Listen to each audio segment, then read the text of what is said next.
California ਦੇ DMV ਨੇ 17,000 ਤੋਂ ਵੱਧ non domiciled commercial driving licence holder ਵਾਲਿਆਂ ਨੂੰ ਚਿੱਠੀ ਪਾਈ ਸੀ ਵੀ ਤਕਰੀਬਨ 5 ਜਾਂ 6 ਜਨਵਰੀ ਨੂੰ ਤੁਹਾਡੇ ਲਾਇਸੈਂਸ ਕੈਂਸਲ ਹੋ ਜਾਣੇ ਸੀ।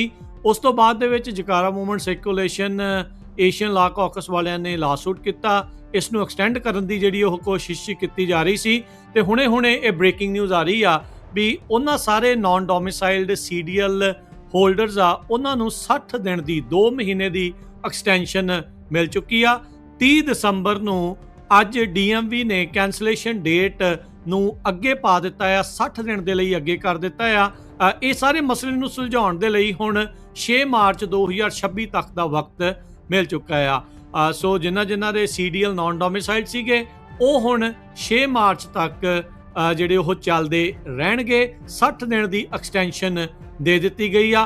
ਹੋਪਫੁਲੀ ਉਸ ਦੇ ਦਰਮਿਆਨ ਜਿਹੜਾ ਲਾਸੂਟ ਫਾਈਲ ਕੀਤਾ ਗਿਆ ਆ ਉਸ ਦੇ ਵਿੱਚ ਵੀ ਕੋਈ ਫੈਸਲਾ ਮਿਲ ਸਕੇ।